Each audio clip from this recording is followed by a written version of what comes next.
So this one is a little bit is about kind of like a different type of love. So it's called Chicken Love Maine. Yeah. Okay. Chiffon the mayo. Literally, you eat rice yet? So not hey, hello, how are you doing? But that's how Chinese people greet each other. You eat rice yet? So not even have you eaten, but have you eaten rice, right?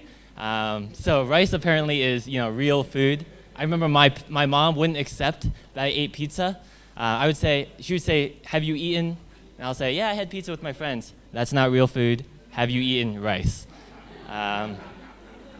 And one thing to know about Chinese culture is not only do they not accept pizza as food, but the reason that they're asking is that they care about if you've been eating and how you've been doing on a much deeper level, right? If anyone's familiar with U.S. U.S. small talk, sorry, that's what we call a Freudian slip.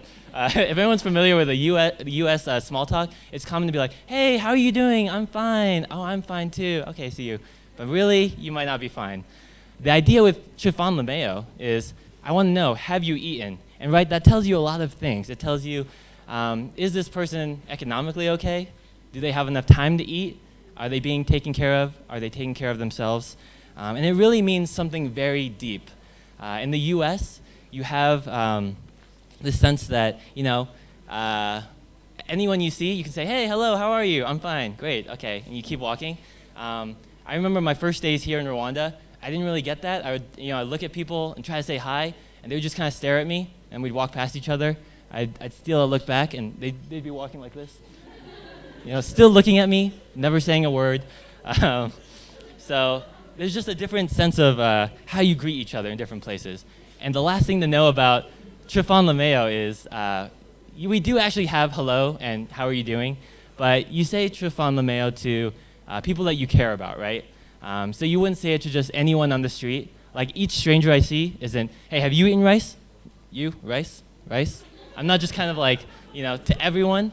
So just to let you know also, if you come up to me after this event and I say, how are you doing? And I didn't ask you about rice, I just want to be friends. Just to clarify.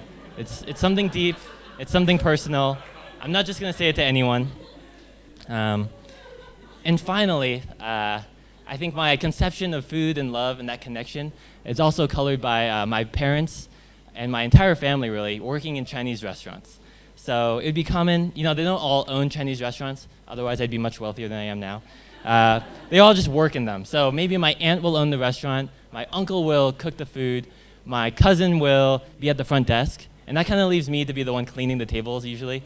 But so for me, eating and love and family were always intertwined.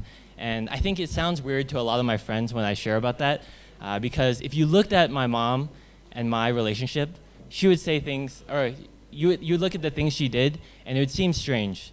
Because she didn't go to my college graduation. We don't live in the same country.